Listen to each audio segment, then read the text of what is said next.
क्या आपने कभी सोचा है कि परमात्मा से बात करना संभव है? क्या आप सच में यह जानना चाहते हैं कि संतों और योगियों ने ईश्वर से कैसे संवाद किया? यह कोई काल्पनिक बात नहीं, बल्कि एक गहरी, वास्तविक और प्रत्यक्ष अनुभूति है जिसे कोई भी अनुभव कर सकता है यदि वह सही विधि अपनाए। परमहंस योगानंद, जिन्होंने पूर्व और पश्चिम के बीच आध्यात्मिक सेतु का निर्माण किया, उन्होंने अपने जीवन में इस सत्य का अनुभव किया और इसे पूरी मानवता के साथ साझा किया। परमात्मा से वार्तालाप एक रहस्य की तरह लगता है, लेकिन वास्तव में यह हमारे स्वयं के भीतर एक यात्रा है। यह कोई बाहरी प्रक्रिया नहीं, बल्कि हमारी चेतना का विस्तार है। जब हम अपने विचारों की हलचल को शांत करते हैं, जब हम अपने भीतर मौन स्थापित करते हैं, तभी हमें वह कंपन अनुभव होता है जो ईश्वर की उपस्थिति का संकेत देता है।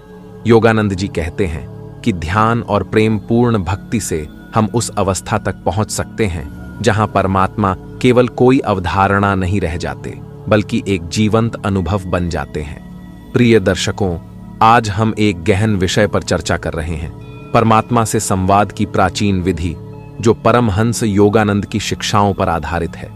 यह कोई साधारण जानकारी नहीं, बल्कि एक दिव्य रहस्य है जो आपके जीवन को बदल सकता है। क्या आप सच में इस सत्य को जानने के लिए तैयार हैं? क्या आप वह मार्ग अपनाने के लिए तैयार हैं जो आपको ईश्वर के निकट ले जाएगा? अगर हां, तो मैं आपसे आग्रह करता हूं कि इस वीडियो को अंत तक देखें, क्योंकि यह केवल ज्ञान देने के लिए नहीं, बल्कि आपको एक अनुभव में ले जाने के लिए बनाया गया है। ध्यान से सुनिए, गहराई से समझिए और इस यात्रा में मेरे साथ चलिए। अब हम आगे बढ़ते हैं और देखते हैं कि यह दिव्य वार्तालाप कैसे संभव है। जब कोई भक्त प्रेम और श्रद्धा से ईश्वर को पुकारता है, तो क्या ईश्वर उसकी पुकार सुनते हैं? इसका उत्तर हाँ में है। लेकिन समस्या यह है कि हमारी पुकार में वह गहराई नहीं होती, वह आत्मीयता नहीं होती जो ईश्वर से सीधा संबंध स्थापित कर सके। हम शब्दों से, रीति रिवाजों से, अनुष्ठानों से ईश्वर तक पहुंचने का प्रयास करते हैं, लेकिन असली संवाद तो मौन में होता है, हृदय की गहराइयों से होता है। योगानंद जी बताते हैं कि जब हम अपने भीतर के मौन में उतरते हैं, जब हमारी चेतना बाहरी दुनिया से हटकर भीतर केंद्रित हो जाती है, तभी हमें परमात्मा की उपस्थिति अनुभव होती है। परमात्मा से बात करने के लिए सबसे पहला कदम है मौन की साधना। लेकिन यह मौन केवल बाहरी मौन नहीं, बल्कि आंतरिक मौन है।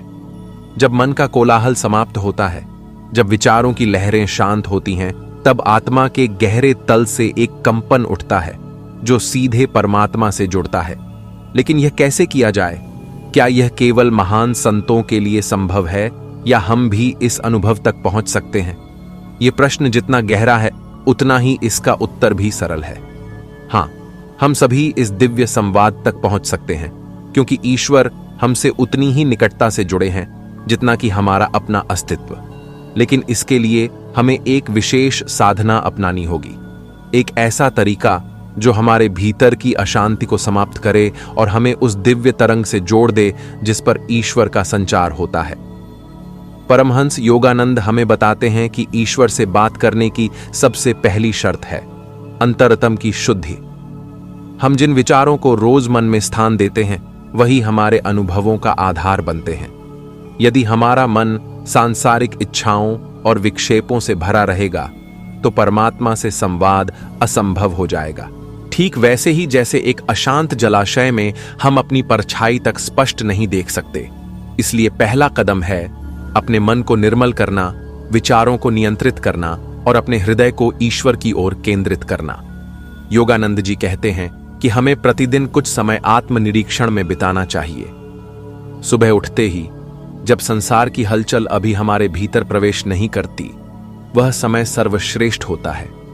एकांत में बैठकर हमें अपने मन से पूछना चाहिए, क्या मैं वास्तव में ईश्वर के निकट हूं? क्या मेरा हृदय पवित्र है? क्या मेरी इच्छाएं स्वार्थ से परे हैं? जब हम इस प्रकार आत्ममंथन करते हैं, तो हमें अपने भीतर की बाधाओं का एहसास होता है और यही एहसास हमें सुधार की ओर ले जाता है। लेकिन क्या केवल आत्मनिरीक्षण पर्याप्त है? नहीं, इसके साथ हमें एक विशेष ध्यान तकनीक को अपनाना होगा, जो हमें अपनी चेतना को भीतर केंद्रित करने में सहायता करे। योगानंद जी के अनुसार हमारी चेतना सामान्य रूप से बाहरी दुनिया की ओर प्रवाहित होती रहती है।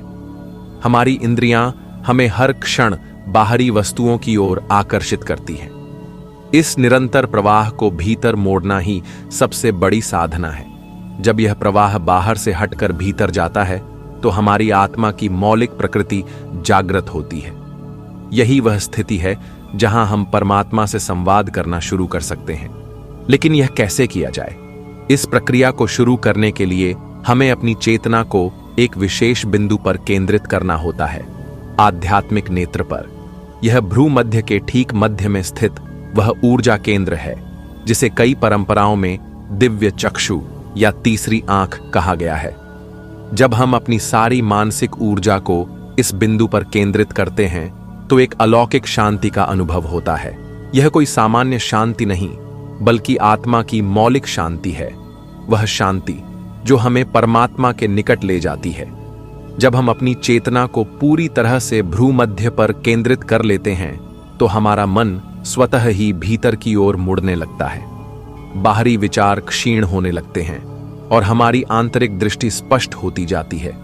परमहंस योगानंद कहते हैं कि जब हम इस अवस्था में गहराई से प्रवेश करते हैं तो हमें ईश्वर की उपस्थिति का पहला संकेत मिलता है।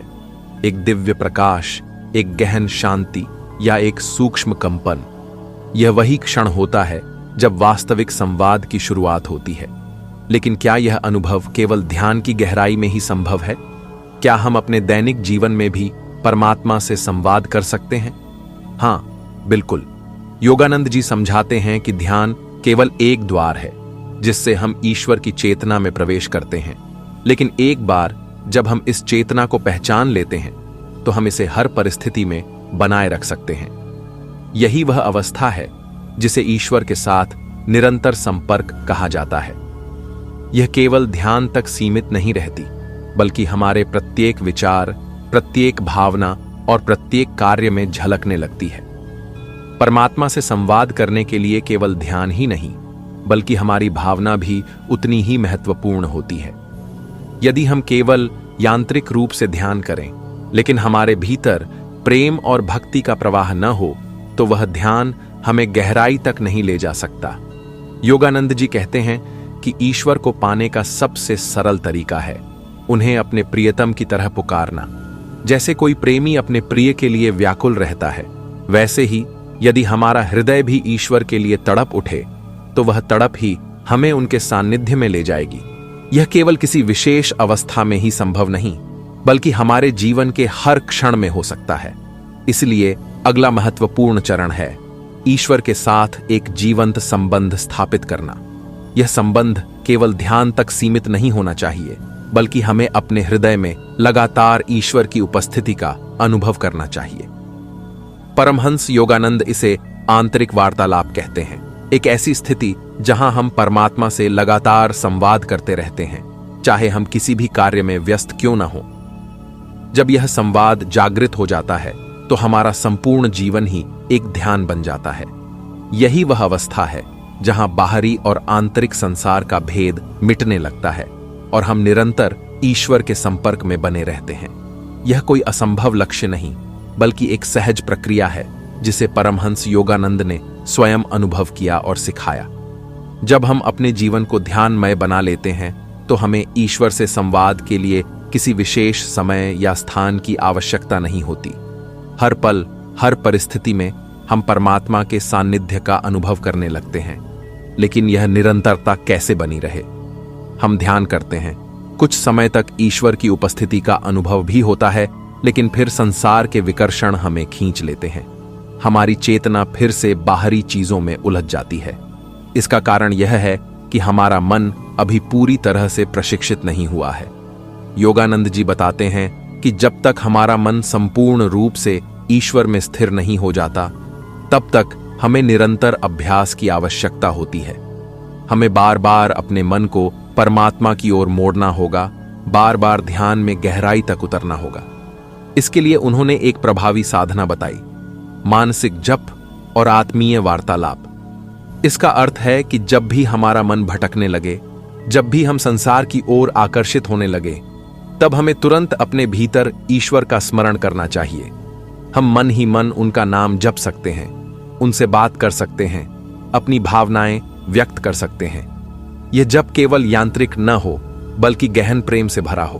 परमहंस योगानंद समझाते हैं कि यदि आप ईश्वर को अपना प्रियतम बना लें तो उनके बिना एक क्षण भी बिताना कठिन लगने लगेगा। जैसे कोई मां अपने बच्चे को छोड़कर नहीं रह सकती, जैसे कोई प्रेमी अपने प्रिय के बिना अधूरा महसूस करता है, वैसे ही यदि हमारा हृदय ईश्वर के लिए तरसने लगे तो यह संवाद स्वयंमेव जागृत हो जाएगा। तब न तो ध्यान कोई औपचारिक क्रिया लगेगा, न ही कोई विशेष प्रयास करना पड़ेगा। यह प्रेम ही हमें हर पल परमात्मा से जोड़े रखेगा। लेकिन यह प्रेम जगाने के लिए हमें क्या करना होगा? क्या यह केवल भाग्यशाली लोगों को ही प्राप्त होता है या हम इसे स्वयं विकसित कर सकते हैं? यही प्रश्न हमें उस गुप्त विधि की ओर ले जाता है जिसके माध्यम से कोई भी व्यक्ति परमात्मा के प्रति अनन्य प्रेम जागृत कर सकता है। यह प्रेम केवल कुछ विशेष आत्माओं तक सीमित नहीं है, बल्कि यह हर हृदय में विद्यमान है।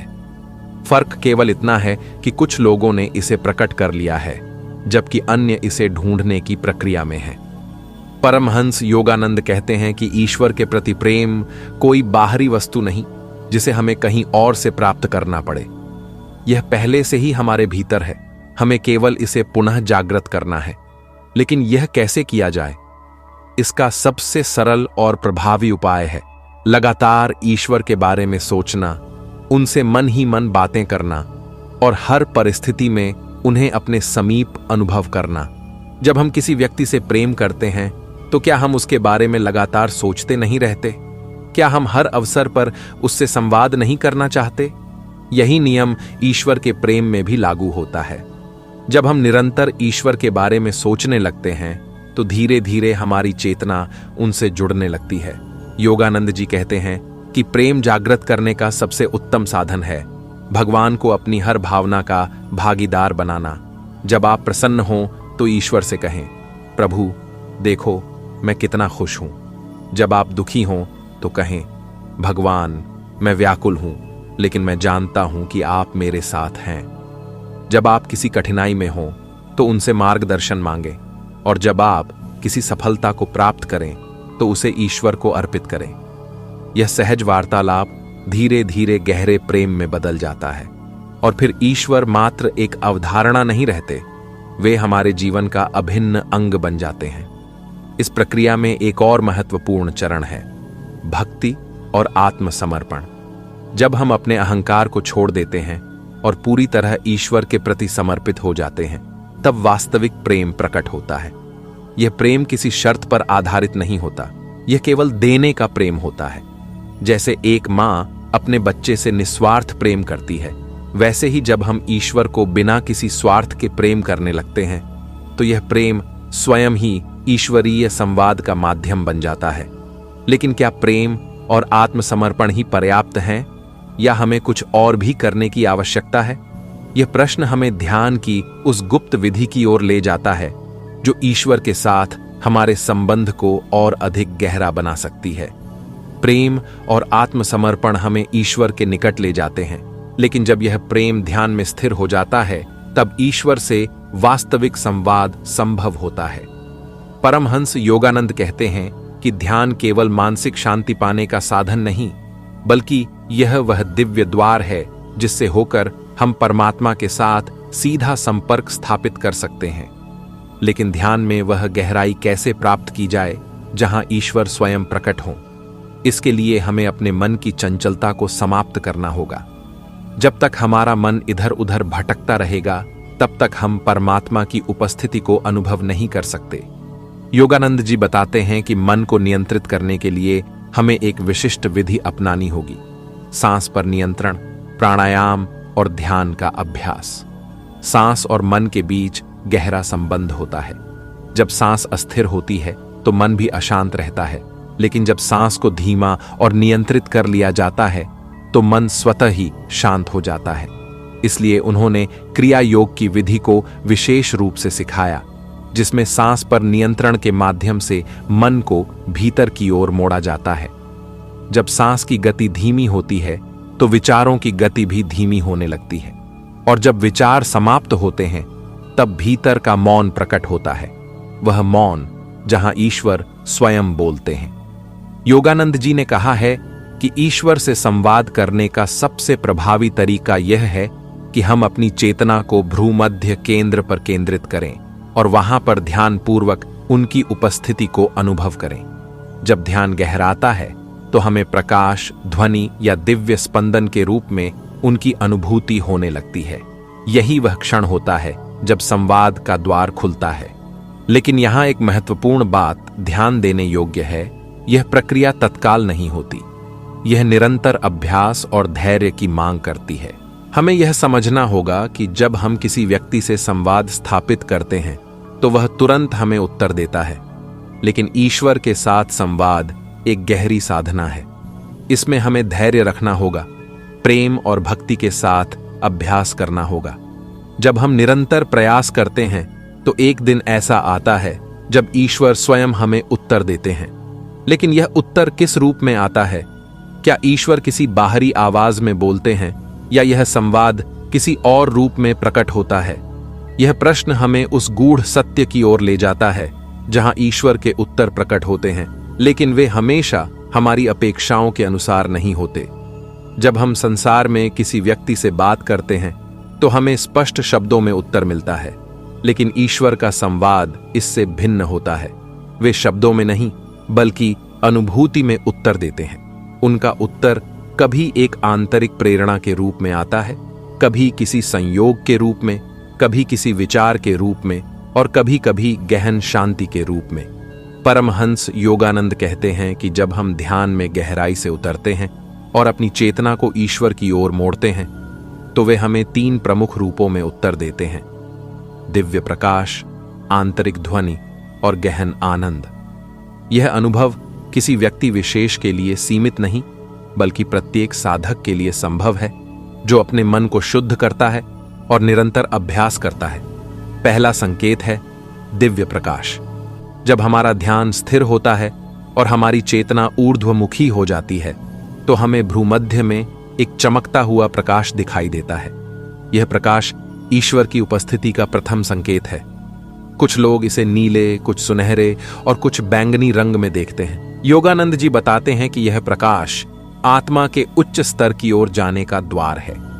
दूसरा संकेत है आंतरिक ध्वनि। जब हम ध्यान में एक निश्चित गहराई तक पहुंचते हैं तो हमें एक सूक्ष्म ध्वनि सुनाई देने लगती है। यह ध्वनि किसी मधुर संगीत की तरह हो सकती है, समुद्र की लहरों जैसी हो सकती है या फिर ओम की गूंज के रूप में प्रकट हो सकती है। यह वही ध्वनि है जिसे संतों ने शब्द या नाद कहा है। जब हम इस ध्वनि में अपने मन को पूरी तरह डुबो देते हैं तो बाहरी संसार की हलचल समाप्त हो जाती है और हम सीधे परमात्मा के स्पंदन से जुड़ जाते हैं। तीसरा और सबसे महत्वपूर्ण संकेत है गहन आनंद। जब ईश्वर हमसे संवाद करते हैं तो हमें एक अद्भुत आनंद का अनुभव होता है जो किसी बाहरी कारण से उत्पन्न नहीं होता। यह आनंद किसी व्यक्ति, वस्तु या परिस्थिति पर निर्भर नहीं करता, बल्कि यह आत्मा की मूल प्रकृति का प्रकट होना है। यह आनंद तब प्रकट होता है जब हमारा मन और आत्मा पूरी तरह से परमात्मा में विलीन हो जाते हैं। लेकिन यदि ईश्वर से संवाद इस रूप में होता है तो क्या इसका अर्थ यह है कि हमें हमेशा ध्यान में ही रहना होगा? क्या हम अपने दैनिक जीवन में भी इस संवाद को बनाए रख सकते हैं? यह प्रश्न हमें ईश्वर से निरंतर संपर्क बनाए रखने की उस गूढ़ विधि की ओर ले जाता है जो ध्यान से परे जीवन के हर क्षण में संभव है। ध्यान के माध्यम से हम ईश्वर से संपर्क स्थापित करते हैं, लेकिन यदि यह संपर्क केवल ध्यान के समय तक सीमित रहे तो यह अधूरा रह जाता है। सच्चा ईश्वरीय संवाद तब होता है जब हम हर परिस्थिति में, हर क्रिया में, हर विचार में उनकी उपस्थिति का अनुभव करें। परमहंस योगानंद कहते हैं कि ईश्वर केवल मंदिरों या ध्यान के क्षणों में नहीं रहते, वे हर स्थान पर, हर क्षण हमारे साथ होते हैं। हमें केवल अपनी चेतना को उनके प्रति सजग बनाए रखना है। लेकिन यह कैसे संभव है? इसका उत्तर है स्मरण और समर्पण। जब हम निरंतर ईश्वर का स्मरण करते हैं तो हमारा मन स्वतः ही उनकी ओर मुड़ने लगता है, और जब हम अपने जीवन की प्रत्येक घटना को ईश्वर के चरणों में समर्पित कर देते हैं तो यह जीवन स्वयं एक साधना बन जाता है। योगानंद जी ने इसके लिए एक सरल विधि बताई, मानसिक जप और सतत वार्तालाप। जब हम किसी कार्य में व्यस्त होते हैं तब भी हम मन ही मन ईश्वर का नाम जप सकते हैं। जब हम किसी निर्णय के सामने खड़े होते हैं तो हम ईश्वर से मार्गदर्शन मांग सकते हैं। जब हम प्रसन्न होते हैं तो यह खुशी ईश्वर को अर्पित कर सकते हैं, और जब हम दुखी होते हैं तो यह कह सकते हैं, प्रभु यह भी आपकी इच्छा है, मैं इसे स्वीकार करता हूं। यह सतत वार्तालाप धीरे धीरे हमें उस अवस्था में ले जाता है जहां ध्यान और जीवन एक हो जाते हैं। लेकिन एक और महत्वपूर्ण बिंदु है, ईश्वर से संवाद केवल एक तरफा नहीं होता। जब हम सच्चे हृदय से उनसे बात करते हैं तो वे हमें उत्तर भी देते हैं, कभी किसी संयोग के रूप में, कभी किसी आंतरिक प्रेरणा के रूप में, और कभी कभी किसी बाहरी घटना के माध्यम से। जब हम इस संवाद को बनाए रखते हैं तो हमें अपने जीवन में स्पष्ट रूप से यह अनुभव होने लगता है कि ईश्वर हमें दिशा दिखा रहे हैं, हमारी सहायता कर रहे हैं और हमारे प्रत्येक विचार और भावना को सुन रहे हैं। लेकिन क्या यह निरंतर संपर्क केवल मानसिक स्तर पर ही होता है, या इसका कोई और भी गहरा पक्ष है? क्या हम ईश्वर की उपस्थिति को इतनी गहराई से अनुभव कर सकते हैं कि यह केवल एक विचार न रहकर एक प्रत्यक्ष अनुभूति बन जाए? यही प्रश्न हमें उस अंतिम सत्य की ओर ले जाता है, जहां ईश्वर केवल हमारे विचारों या भावनाओं में नहीं, बल्कि हमारे प्रत्यक्ष अनुभव में प्रकट होते हैं। परमहंस योगानंद कहते हैं कि ईश्वर को जानना केवल विश्वास का विषय नहीं है, यह एक जीवंत अनुभव है जिसे हर साधक स्वयं प्राप्त कर सकता है। जब हम ईश्वर से सच्चा प्रेम करते हैं, जब हमारा ध्यान गहरा हो जाता है और जब हम अपने अहंकार को पूरी तरह समर्पित कर देते हैं, तो ईश्वर स्वयं को प्रकट करने लगते हैं। लेकिन यह प्रत्यक्ष अनुभव किस रूप में आता है? योगानंद जी बताते हैं कि जब साधक ध्यान में पूर्णता लीन हो जाता है और अपनी चेतना को बाहरी जगत से हटाकर भीतर केंद्रित करता है, तो उसे ईश्वर के प्रकाश, ध्वनि और आनंद का साक्षात्कार होता है। यह कोई कल्पना नहीं होती, बल्कि एक वास्तविकता होती है जो साधक के पूरे अस्तित्व को रूपांतरित कर देती है। कुछ संतों ने इसे ईश्वरीय ज्योति के रूप में देखा है, एक दिव्य प्रकाश जो हृदय या भ्रू मध्य में प्रकट होता है। कुछ ने इसे ओम की अनहद नाद के रूप में सुना है, एक दिव्य ध्वनि जो आत्मा की गहराइयों से आती है। और कुछ ने इसे गहन आनंद के रूप में अनुभव किया है, एक ऐसा आनंद जो किसी बाहरी कारण से उत्पन्न नहीं होता, बल्कि आत्मा की वास्तविक प्रकृति के रूप में जागृत होता है। योगानंद जी कहते हैं कि जब हम इस स्तर तक पहुंचते हैं तो ईश्वर केवल एक विश्वास नहीं रह जाते, वे हमारे अस्तित्व का सबसे निकटतम सत्य बन जाते हैं। फिर हमें किसी प्रमाण की आवश्यकता नहीं होती, किसी बाहरी संकेत की प्रतीक्षा नहीं करनी पड़ती। तब ईश्वर से हमारा संबंध केवल ध्यान के क्षणों तक सीमित नहीं रहता, बल्कि यह निरंतर प्रवाहित होने वाला प्रेम और आनंद बन जाता है। लेकिन यहां एक अंतिम प्रश्न उठता है, क्या यह अनुभव किसी एक जन्म में संभव है या इसके लिए कई जन्मों की साधना आवश्यक है? क्या हम अभी इसी जीवन में ईश्वर से संवाद कर सकते हैं और उन्हें प्रत्यक्ष अनुभव कर सकते हैं? यही प्रश्न हमें उस अंतिम रहस्य की ओर ले जाता है, जहां आत्मा और परमात्मा का भेद मिट जाता है और साधक स्वयं परमात्मा में विलीन हो जाता है। परमहंस योगानंद कहते हैं कि ईश्वर को अनुभव करने के लिए हमें अगले जन्म की प्रतीक्षा नहीं करनी होगी। यह अनुभव इसी जीवन में संभव है, यदि हम सच्ची लगन और भक्ति के साथ प्रयास करें। सभी महान संतों ने यही कहा है कि ईश्वर कोई दूरस्थ सत्ता नहीं है, वे हमारे भीतर ही हैं। लेकिन हमारा मन और अहंकार इस सत्य को ढक लेते हैं। जब हम अपने मन को शांत कर लेते हैं, जब हम अपनी इच्छाओं और वासनाओं को नियंत्रित कर लेते हैं और जब हम पूर्ण समर्पण के साथ परमात्मा की ओर मुड़ते हैं, तो वे स्वयं को प्रकट करते हैं। यह कोई कोरी कल्पना नहीं, बल्कि एक निश्चित आध्यात्मिक नियम है। योगानंद जी ने क्रिया योग को इस गहन अनुभव का सबसे प्रभावी साधन बताया है। जब हम नियमित रूप से क्रिया योग का अभ्यास करते हैं तो हमारी ऊर्जा आंतरिक रूप से प्रवाहित होने लगती है, मन स्थिर हो जाता है और हमारी चेतना ऊर्ध्वगामी होकर ईश्वर से जुड़ने लगती है। यह अभ्यास हमें केवल मानसिक स्तर पर नहीं, बल्कि प्रत्यक्ष अनुभूति के स्तर तक ले जाता है। लेकिन अंतिम रहस्य यह है कि जब यह अनुभव हो जाता है तब कोई संवाद शेष नहीं रहता, क्योंकि साधक और ईश्वर एक हो जाते हैं। तब प्रश्न समाप्त हो जाते हैं, क्योंकि उत्तर स्वयं साधक बन जाता है। तब प्रेम, आनंद और शांति बाहरी चीजें नहीं रह जाती, बल्कि हमारी अपनी वास्तविक प्रकृति बन जाती है। परमहंस योगानंद ने इसी सत्य का अनुभव किया था और उन्होंने यही हमें सिखाया कि हम केवल साधक नहीं, हम स्वयं ही वह दिव्यता हैं जिसे हम बाहर खोज रहे हैं। हमें केवल इस सत्य को जागृत करना है, और जब यह जागृति हो जाती है तब जीवन ही ध्यान बन जाता है। हर श्वास ईश्वर का नाम बन जाती है और हर क्षण ईश्वरीय प्रेम का संपूर्ण अनुभव बन जाता है। यही अंतिम रहस्य है। परमात्मा से बात करने की प्राचीन विधि केवल संवाद तक सीमित नहीं है, बल्कि यह आत्मा की पूर्ण मुक्ति की ओर ले जाने वाला मार्ग है। यह केवल शब्दों का खेल नहीं, बल्कि एक जीवंत अनुभव है जो इस जीवन में अभी और यहीं संभव है। प्रिय दर्शकों, यह यात्रा केवल ज्ञान प्राप्त करने की नहीं, बल्कि अनुभव तक पहुंचने की थी। परमहंस योगानंद ने जो सिखाया वह केवल शब्द नहीं, बल्कि एक जीवंत पथ है जो हमें परमात्मा से सीधा जोड़ता है। ईश्वर हमसे दूर नहीं है, वे हमारे भीतर ही हैं। बस हमें अपने मन को शांत करके उनकी ओर मुड़ना है। ध्यान, भक्ति और समर्पण से हम इस सत्य को प्रत्यक्ष अनुभव कर सकते हैं। अब यह आप पर निर्भर है। क्या आप केवल सुनकर आगे बढ़ेंगे या इसे अपने जीवन में उतारकर ईश्वर से संवाद करेंगे? निर्णय आपका है। मार्ग सदैव खुला है। धन्यवाद।